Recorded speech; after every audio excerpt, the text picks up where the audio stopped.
حضرت غوث پاک جیلانی شیخ عبدالقادر رضی اللہ تعالیٰ غوث اعظم درمیان اولیاء چو محمد درمیان انبیاء. غوث اعظم کا ولیوں میں وہی مقام ہے جو نبیوں میں رسول کریم کا مقام ہے. حضرت غوث پاک رضی اللہ تعالیٰ عنہ کو اللہ نے بڑے اعزازات سے نوازا. ایک اعزاز اللہ نے یہ دیا کہ ماں کی طرف سے حسینی ہے، باپ کی طرف سے حسنی سید. نانا بھی اللہ کے ولی، دادا بھی اللہ کے ولی، پھپھی بھی اللہ کی بہت بڑی ولی ہے، بہت بڑی ولی. والد گرامی، آپ نے وہ سیب والا واقعہ تو بڑا ہی سنا ہوا ہے، اس طرف تو میں نہیں جاتا. ماں بھی اللہ کی بہت بڑی ولی ہے. یہ اللہ نا اسباب بناتا ہے، خود ماحول بناتا ہے. آپ کے جو والد گرامی تھے ان کا نام تھا ابو صالح سید موسیٰ جنگی دوست رحمت اللہ علیہ. بادشاہ کے کچھ سپاہی تھے جو مٹکے اٹھا کے جا رہے تھے، اور مٹکے تھے شراب کے بھرے ہوئے، مٹکے اٹھا کے جا رہے تھے. حضرت سید محمد موسیٰ جنگی دوست رحمت اللہ علیہ بھی قریب سے گزرے. یہ کیا ہے بھائی؟ بدبو سے سمجھ تو گئے. تصدیق کے لیے پوچھا کیا ہے؟ انہوں نے کہا جناب یہ بادشاہ کا سامان لے کے جا رہے ہیں. آپ تو جھنڈے والی گاڑی کو ویسے نہیں نہ پوچھ سکتے، سوال ہی نہیں پیدا ہوتا. آپ چونکہ جمہوری لوگ ہیں، آپ نے تو بس دفتر بنانا ہے. جب الیکشن ہوگا نا اپنے دروازے کے سامنے سارے محلے سے لڑائی لینی ہے کہ ووٹ میرے آکے دیں. پھر ٹھیک 1.5 مہینے کے بعد سجدہ صاف بھی کر جاتے ہیں، بندہ غلط سی میں نے پتہ ہی نہیں لگا.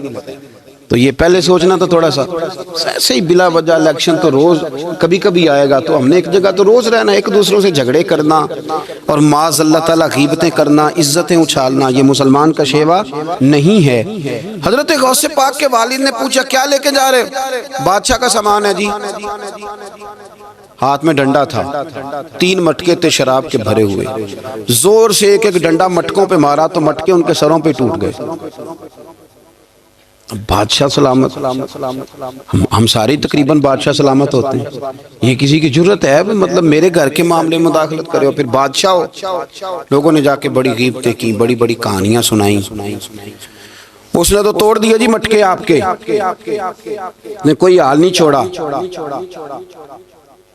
تو بادشاہ کہنے لگا بلاؤ سید موسیٰ پاک جنگی دوست رحمت اللہ علیہ کو بلا لیا. تو کہنے لگے بادشاہ تمہیں پتا تھا مٹکے کس کے ہیں؟ آپ فرمانے لگے پتا تھا مجھے. کہا کیوں توڑے؟ فرمایا اس لیے توڑے کہ مجھے تیرے اوپر رحم آ گیا تھا، تو اگر شراب پیے گا تو دوزخ میں جلے گا. مجھے رحم آیا تھا، میں نے توڑ ڈالے. تو کہنے لگا آپ کون ہیں؟ تو آپ فرمانے لگے میں محتسب ہوں، میری حساب کتاب لینے کی ڈیوٹی ہے. محتسب ہوں، غلط آدمی کا حساب کروں گا. تو بادشاہ کہنے لگا کس نے ڈیوٹی لگائی آپ کی؟ فرمانے لگے میری ڈیوٹی میرے رب کریم نے لگائی ہے، میری ڈیوٹی اللہ نے لگائی. تأمرون بالمعروف وتنہون عن المنکر، مسلمان کے ذمے ہے اچھائی کا حکم دے گا، برائی سے روکے. یہ ذمہ داری ہے میری، اللہ نے ڈیوٹی لگائی ہے. بادشاہ پہ اتنا روب طاری ہوا کہ کہنے لگا حضور آپ کی بڑی مہربانی، آپ نے یہ کام کیا. کہنے لگا جناب اگر آپ اجازت دیں تو میں بھی آپ کو محتسب نہ بنا دوں، آپ میرے وزیر بن جائیں. کوئی بندہ اس طرح کا کام کرے تو اسے روکیں. تو آپ فرمانے لگے نہیں، تو اپنی نوکری سنبھال کے رکھ، جس سے اللہ ڈیوٹی پہ لگائے اسے پھر بندوں کی ڈیوٹیاں نہیں کرنی چاہیے. یہ اعزاز اللہ نے انہیں دیا، یہ شان رب کریم نے عطا فرمائی. ان کے صاحبزادے تھے حضرت غوث پاک جیلانی رضی اللہ تعالی عنہ. اللہ تعالیٰ نے جب کسی شخص سے کام لینا ہوتا ہے تو اللہ اس کے لیے اسباب بھی خود ہی پیدا کر دیتا ہے.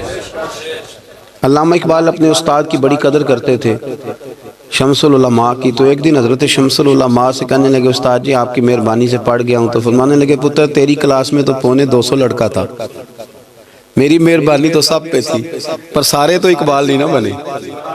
فرمانے لگے تیرے اندر بھی کوئی خوبی تھی، اس کی وجہ سے اللہ نے تجھے یہ اعزاز، کوئی تھی کوئی چیز تیرے اندر بھی. اللہ تعالیٰ جب کسی بندے کو نوازتا ہے نا تو بندہ بھی محنت کرتا ہے، لیکن اس کی محنت سے زیادہ اللہ کے فضل کا دخل ہوتا ہے. تو بندے کئی دفعہ کہنے لگ جاتے ہیں بڑی مشقت کی، بڑی محنت کی، کچھ بھی نہیں ہوتا. زیادہ اللہ کے فضل کا انحصار ہوتا ہے، رب جیسے چاہتا ہے ویسے فیصلے دیتا ہے. آپ فرماتے ہیں کہ میں چھوٹا سا تھا، والد انتقال کر گئے، والدہ تھی میری اور ہم 2 بھائی تھے. فرماتے ہیں بچے کھیلنے کے لیے نکلے تو میں بھی ان کے پیچھے کھیلنے نکل گیا.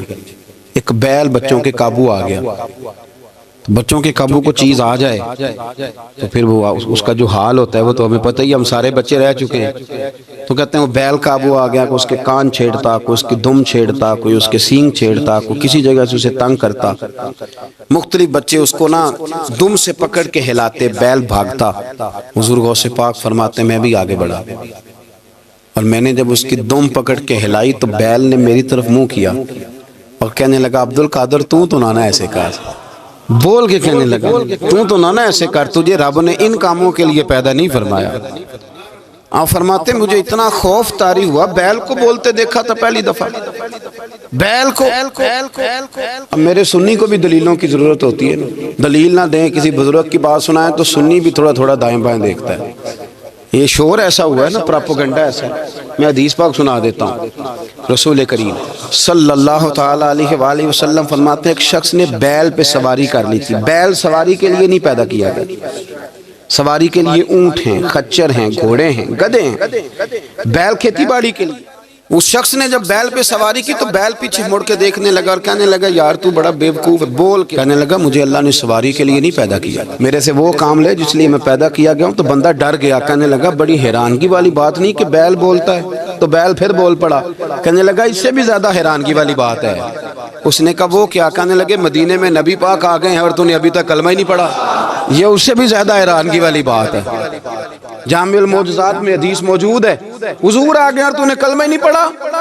وہ شخص کہتا ہے میں سر پٹ دورا، جب آ کے سامنے کھڑا ہوا تو حضور مسکرائے، فرمایا آجا پڑھ لے کلمہ، مجھے پتا ہے تجھے کس نے بھیجا ہے۔ اللہ والوں کی باتیں مان لیا کریں، میں بڑی ذمہ داری سے کہتا ہوں رب کریم کے کوئی بندوں کی بات کتاب و سنت کے خلاف نہیں ہوتی، وہی تو کتاب و سنت آگے پہنچانے والے ہوتے ہیں۔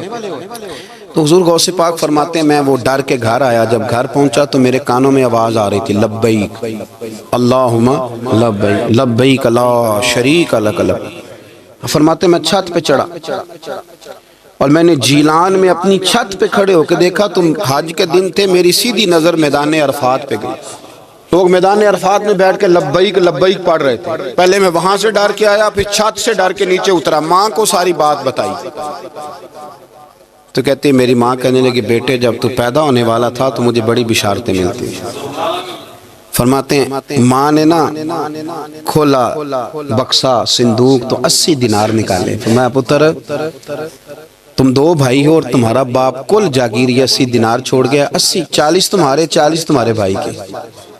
فرمایا بیٹا ایک بات کا خیال رکھنا، میں اور تمہارا باپ کوئی نہیں، بھائی چھوٹا ہے، میں پیچھے نہیں آ سکتا، یہ 40 دینار لے جا اور جا بغداد چلا جا کے تعلیم حاصل کر، بیٹے میں پہنچ نہیں سکتی، خیال رکھنا۔ غوث پاک فرماتے ہیں 12 سال میں نے تعلیم حاصل کی یارو، میں نے پتے بھی کھائے، اور خود آپ کا فرمان موجود ہے، فرماتے ہیں ایسی سختیاں بھی دیکھیں، ایسی سختیاں بھی دیکھیں کہ پتھروں اور پہاڑوں پہ گزرتی تو شاید پگھل جاتے، لیکن میں نے اپنے نبی کا دین پڑھا۔ اب تو پیر کے گھر میں جو پیدا ہوتا ہے وہ علم لدنی والا ہوتا ہے، کہتے ہیں صاحب دے پتر ہے، او خدا کے بندے صبر کر۔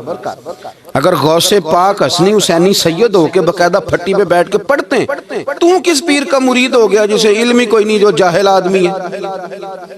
یہ ضروری ہے، علوم دینیاں ضروری ہیں، اس کے بغیر کام نہیں چلتا۔ اور غوث پاک رضی اللہ تعالیٰ عنہ کی آپ پوری زندگی پڑھ کے دیکھ لیں، غوث پاک تمام اولیاء کے امام ہیں، ساری زندگی۔ غوث اعظم سے کسی نے پوچھا آپ نے سب سے زیادہ دین کا کام کس طرح کیا، تو فرماتے ہیں تقریر کے ذریعے۔ اب تقریر کرنے والا مولوی ہوتا ہے اور تویز دینے والا سبحان اللہ۔ غوث پاک رضی اللہ تعالیٰ عنہ فرماتے ہیں میں نے دین کا سارا کام کس ذریعے سے کیا ہے، ہفتے میں 3 جلسے کرتے تھے اور 70 ہزار کا مجمع ہوتا تھا، اور بغیر لاؤڈ سپیکر کے تقریریں ہوتی تھی، اور فرماتے ہیں جیسی سمجھ پہلے بندے کو آتی تھی ویسی آخری والے کو آتی تھی۔ لوگوں نے کہا حضور یہ کرم کیسے ہوا؟ فرمانے لگے میں نے جب تعلیم حاصل کر لی تو بولنا آتا ہی نہیں تھا، تو میں بڑا پریشان ایک دن سو گیا تو خواب میں رسول کریم کا دیدار نصیب ہوا۔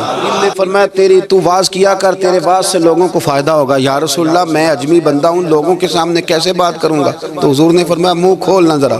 کہتے میں نے منہ کھولا تو محبوب نے 7 دفعہ لعاب دہن ڈالا میرے منہ میں۔ آپ فرماتے ہیں پھر بولتا میں تھا، اثر کوئی اور پیدا کر دیتا۔ حضور غوث پاک رضی اللہ تعالیٰ عنہ نے 40 سال دین کا کام کیا۔ صبح کے وقت فقہ کا درس دیتے تھے فجر کے بعد، کچھ دیر کا ناشتہ کرتے سو جاتے، پھر آ کے مدرسے میں پڑھاتے باقاعدہ بچوں کو۔ غوث پاک رضی اللہ تعالیٰ عنہ کی سیرت پر آپ ساری کتابیں پڑھ لیں، ساری کتابیں لو، میں نے بھی بڑا ہی دعویٰ کر دیا، یعنی ساری کتابیں جتنی اب تک چھپی ہوئی ہیں ساری پڑھ لو، کہیں نہیں ملے گا کہ ہم غوث پاک کے آستانے پہ گئے، غوث پاک، کسی بندے نے یہ نہیں کہا ہم غوث پاک کے آستانے پہ گئے، غوث پاک کے دربار پہ گئے، سب نے یہی لکھا ہے کہ ہم حضور غوث پاک کے مدرسے میں گئے۔ ہمارے نا مدرسوں میں سبق تقسیم ہوتے ہیں، سال جب شروع ہوتا ہے نا تو سبق تقسیم ہوتے ہیں، ہمارے مدرسے میں بھی تقسیم کرتے ہیں ہمارے مولانا۔ آپ حدیث پاک پڑھائیں گے، فلانا استاد منطق پڑھائے گا، فلانا فلسفہ پڑھائے گا، فلانا یہ سبق تقسیم ہوتا ہے، فلانا قرآن، فلانا حدیث، فلاں فقہ۔ تو غوث اعظم کے مدرسے کے جو ناظم تعلیمات تھے وہ کہنے لگے حضور سبق بانٹنا ہے تو آپ کو کون کون سے سبق دے دیں، کون کون سا پیریڈ پڑھائیں گے؟ تو آپ فرمانے لگے نہیں، پیریڈ رہنے دو۔ حضور پھر فرمایا اس طرح کرو، لائق لائق بچے تم رکھ لو اور نالائق سارے مجھے دے دو، میں جانوں اور نالائق جانے، نالائق سارے میرے۔ غوث پاک رضی اللہ تعالیٰ نالائق سارے رکھ لیے، کند ذہن، اور حضور غوث پاک ان کو اسباق پڑھایا کرتے، ان پر محنت کرتے۔ فجر کے بعد فقہ کا درس، 10 بجے مدرسے کی کلاس، زور کے بعد حدیث پاک کا درس، مغرب کے بعد تفسیر بیان کرتے۔ بانج علموں جو کرے فقیری، وہ کافر مرے دیوانہ، اور عشاء کی نماز کے بعد ہفتے میں 3 جلسوں سے خطاب۔ اور یہ سارے کام کر کے نا تو پھر بھی غوث اعظم جب دنیا چلی جاتی تو وضو کر کے مصلی پہ بیٹھ جاتے، اور 40 سال بیت گئے، ساری رات اللہ کی بارگاہ میں عبادت کرتے، 40 سال۔ حضور غوث پاک کو اللہ نے بڑا اعزاز دیا، کتابیں لکھی، ڈیوٹی کی، محنت کی، کوشش کی پوری دنیا میں۔ میں پہلے بھی بتا چکا ہوں، پھر بتاتا ہوں، یہ جو صلاح الدین ایوبی کا بہت نام لیتے ہیں نا، بہت بڑے مجاہد تھے۔ صلاح الدین ایوبی کے ساتھ 70,000 کی فوج تھی، سارے کے سارے غوث پاک کے مرید تھے۔ صلاح الدین ایوبی نے حضور غوث پاک کی زیارت نہیں کی، پر تعلیم غوث پاک کے مدرسے میں حاصل کی۔ اس کو بڑا شوق ہو نا کتابیں دیکھنے کا، وہ میرے پاس آئے، میں دکھاؤں گا انشاءاللہ۔ صلاح الدین ایوبی حضور غوث پاک کے مدرسے کا طالب علم ہے۔ یہ آپ کے ملک میں 2-3 دن سے رٹا چل رہا ہے، وکیلوں کا، ڈاکٹروں کا، کل سے یونیورسٹی کا بھی چل گیا ہے۔ یہ لڑائی کسی مولوی 2 گروپوں میں ہوئی ہوتی نا، چلو نام بولو، میں نے پتہ ہے اگلی گل دا بھی، کسی مولویوں کے 2 مدرسوں میں ہوتی نا تو جو طوفان اٹھنا تھا نا ہر چوک میں، مولوی لڑاندے بڑا نہیں یہ بڑی۔ میں نے دعوت دی تھی پرسوں، میں نے کہا جب وکیل مکمل تعلیم کر لینا اسے 2 سال مدرسے میں لاؤ، ہم اسے سکھائیں گے اٹھنا کیسے ہے، بیٹھنا کیسے ہے، ان کو لاؤ، اس لیے کہ ہم اپنی بات نہیں بتائیں گے، ہم بتائیں گے محمد عربی کی باتیں صلی اللہ علیہ۔ مہربانی کرو، مجھے کوئی شکوہ نہیں ان سے، کوئی کسی قسم کا نہیں، اس لیے کہ ہمارے ملک میں نا احتجاج کا کلچر پروموٹ کیا گیا، ہم نے یہ ماحول بنا کے دیا ہے سڑک بلاک کرنے کا۔ یہ ہمارے قریب ایک گاؤں ہے تو روز ڈکیتیاں ہوتی تھی، بچہ بھی قتل، پولیس والے سنتے ہی نہیں تھے، ان بیچاروں نے روڈ بلاک کیا تو سب صحیح ہو گیا، اسی وقت سارا کچھ ہو گیا، پہرے داری بھی لگتی ہے، اب جناب چوکیاں بھی قائم ہو گئی، سب کچھ ہو رہا ہے۔ مزاج بنا دیا ہم نے، یہ عدم برداشت ہے، یہ کلچر خطرناک ہے، یہ کلچر تباہ کرے۔ وکیل کوئی غیر نہیں، ہمارے اپنے بھائی ہیں، کون ہیں وہ؟ ڈاکٹر کون ہے ہمارے اپنے؟ یہ جو بچے یونیورسٹی میں لڑے کون ہیں ہمارے اپنے؟ ہم ان کو کاٹ کے نہیں پھینک سکتے، یہ کوئی دوسرے لوگ نہیں، سب کو ضرورت ہے ایک دوسرے کی، لیکن خدا را مہربانی کرو، معاشرے میں برداشت کا کلچر پیدا کرو، سکون کا کلچر پیدا کرو، سہنا سیکھو۔ سنو ایک بات کرتا ہوں، اللہ کرے کہ میں سمجھا سکوں، سارے فیصلے خود نہ کرو۔ اگر تمہیں نظر آئے نا کہ آپ کے ساتھ کہیں ناانصافی بھی ہو رہی ہے تو ساری عدالتیں دنیا میں نہیں لگنی، ایک قیامت میں بھی لگنی ہے۔ ہاں امام حسن کو زہر دے دیا گیا تو امام حسین کہنے لگے بھائی بتاؤ کس نے دیا ہے؟ فرمایا حسین اگر وہی وہ نہیں جس پر مجھے شک ہے تو میں کسی آدمی کا بلا وجہ تمہیں نام کیوں بتا دوں؟ کہا پھر بھائی آپ اشارہ تو نہیں بتا دیں؟ تو فرمایا حسین اگر وہی ہے نا جس پر مجھے شک ہے تو پھر بھی میں نے فیصلہ اپنے رب پہ چھوڑ دیا۔ فرمایا میرے رب سے زیادہ بہتر فیصلے کرنے والا کوئی موجود، کچھ فیصلے اللہ پہ چھوڑ دیں، آپ یقین کریں آپ کو بڑا ہی مزہ آئے گا، آپ کو سکون آئے گا زندگی میں۔ کچھ فیصلے اللہ پہ چھوڑو، برداشت کا کلچر پروموٹ کریں اس وطن کے اندر، یہ بڑا پیارا ملک ہے، اس میں برداشت کا کلچر پیدا کریں۔ وکیل کو ہر وقت ڈاکٹر کی ضرورت ہے، ڈاکٹر کو ہر وقت وکیل کی ضرورت ہے۔ ہم ایک دوسرے کے بغیر دیکھیں نا، میں نے آئین بھی رکھا ہوا ہے پاکستان کا، لیکن اس کے باوجود کو مسئلہ بن جائے تو میں کسی وکیل صاحب کو فون کرتا ہوں، میرے دوست ہیں، میں پوچھتا ہوں کہ یار یہ مسئلہ ہے، اس کا کیا حل ہے؟ ہم مل کے رہتے ہیں معاشرے میں، برداشت کے کلچر کو پروموٹ کریں، پیار کریں، محبت بانٹیں، یہ وطن ہے، اس کو مل کے سنواریں گے تو انشاءاللہ تعالیٰ یہ رسول اللہ کے دین کا قلعہ بنے گا بڑا مضبوط۔ اس سے پیار کریں، مثبت، غلط بات ہے تو اس کو آپ سمجھائیں، اس پر تبلیغ کریں، لیکن یہ نہ کریں کہ آپ عدم برداشت کا ماحول پیدا کریں۔ حضور غوث پاک رضی اللہ تعالیٰ عنہ دین کا کام۔ ایک بات، اللہ والوں کے پاس لوگ دعاؤں کے لیے جاتے ہیں، کیوں جاتے ہیں؟ سنو، میرے ساتھ ایک شخص رہتا ہے، صبح سے شام تک میری ڈیوٹی کرتا ہے، نوکری کرتا ہے، خدمت کرتا ہے، گاڑی چلاتا ہے، یہ کرتا ہے، وہ کرتا ہے۔ ایک صاحب ہیں جو 3 سال کے بعد ملتے ہیں، وہ جو 3 سال کے بعد ملتے ہیں وہ شکوہ کرتے ہیں کہ پیر صاحب اس کی بات زیادہ مانتے ہیں۔ تو پیر صاحب اب کدھر جائیں؟ یہ سارا دن پیر صاحب کی مانتا ہے، نہیں سمجھ آ رہی ہے آپ کو بات؟ یہ مزاج ہے نا جی، ایک بندہ سارا دن دنیا داری کرے، مال کمائے، پتہ نہیں جھوٹ بولے، بڑا کچھ کرے، اور ایک اللہ کا ولی جو اپنا بنائے کچھ نہ، سارا دن رسول اللہ کی باتیں کرے، سارا دن اللہ کے دین کی خدمت کرے، اور بھائی وہ جب ہاتھ اٹھاتا ہے نا تو پھر اللہ اس کی بات کو قبول کرتا ہے۔ کچھ میرے خاص ہیں، کچھ تیرے خاص ہیں، تو کچھ رب کے بھی خاص ہیں، اور اس پر بھی میں پہلے آیت پڑھ لوں گا تاکہ دلیل مضبوط ہو جائے۔ اللہ فرماتے ہیں واللہ یختص برحمتہ من یشاء، فرمایا میں نے کچھ بندوں کو اپنی رحمت سے اپنا خاص بنا لیا۔ کچھ بندے اللہ کے بس اللہ کی بارگاہ میں وہ دعائیں کرتے ہیں تو اللہ قبول فرما لیتا ہے، پتر اللہ ہی دیتا ہے، لیکن اللہ کا ولی دعا تو کر سکتا ہے نا، اللہ کا ولی۔ میری بات کی سمجھ آ رہی ہے؟ بیٹا کون دیتا ہے؟ اللہ۔ حضرت محدث اعظم رحمۃ اللہ علیہ کے پاس ایک شخص نے آ کے کہا جی ولی اللہ بیٹا دے سکتا ہے؟ آپ فرمانے لگے ولی اللہ اللہ سے ملا سکتا ہے؟ جی وہ تو ہے ہی ولی اللہ، تو اس نے ملا دینا ہے۔ تو فرمایا جو اللہ سے ملا دے بیٹا تو چھوٹی سی بات ہے، تو دیکھ نہ کہ جو اللہ تک تجھے لے گیا تو پھر پتر پیچھے رہ گئے، لیکن بیٹا دیتا کون ہے؟ بول کے بتائیں، بول کے اللہ دیتا ہے۔ دعا کون کرتا ہے؟ اللہ کا ولی دعا کر دیتا ہے۔ بی بی آ گئی روتی ہوئی غوث پاک کے پاس، کہنے لگی 6 بیٹیاں ہیں۔ خامد اور سسر کہتے ہیں کہ 7ویں بھی بیٹی ہوئی تو طلاق دے دیں گے۔ تھوڑا سا اگر بندہ مالدار بھی ہو تو پھر وہ ہمارا دماغ جہاں مرضی چلتا ہے نا، یہ جہالت آج بھی بہت ساری جگہوں پہ پائی جاتی ہے۔ تہذیب سکھاتی ہے جینے کا سلیقہ، تعلیم سے جاہل کی جہالت نہیں جاتی۔ تو رو پڑی۔ حضور غوث پاک رضی اللہ تعالیٰ عنہ نے بلایا اس کے شوہر کو بھی اور سسر کو بھی، فرمایا یہ دیکھ یہ تو اللہ کے کام ہے، جس کو چاہے بیٹیاں دے، جس کو چاہے بیٹے دے۔ تو جو نہیں مانتے پھر غوث پاک کی بھی نہیں مانتے، انہوں نے کہا جی نہیں دی، میں تو نکاح کروں گا۔ چلے گئے تو غوث پاک کی بارگاہ میں وہ بیٹی اور اس کا باپ اور اس کی ماں پھر آئے، کہنے لگے حضور مہربانی فرمائیں۔ پھر اللہ کے ولیوں کے پاس ایک قوت ہوتی ہے جس کا نام مصلی ہے۔ مصلی بہت بڑی طاقت، بہت بڑی۔ حضور نے فرمایا دعا صلاح المومن، فرمایا دعا مومن کا ہتھیار ہے۔ یہ مومن جب ہاتھ اٹھاتا ہے تو پھر عرش کا مالک دروازے کھول دیتا ہے کرم کے۔ حضور غوث پاک نے مصلی بچھا لیا اور رو پڑے، کہنے لگے مالک کریم اس بی بی کے دل میں کس نے بات ڈالی تھی کہ عبد القادر کے دروازے پہ جا؟ دیکھیں منانے کا انداز، منانا آتا ہے نا، اللہ کس نے اس کے دل میں بات ڈالی کہ عبد القادر کے دروازے جا؟ کس نے ڈالی؟ اور مالک اگر تو نہیں ڈالی تھی تو کیا تو اب اپنے عبد القادر کو رسوا کرے گا؟ اگر تو نہیں بھیجا ہے کہ ادھر جا تو اب تو رسوا کرے گا؟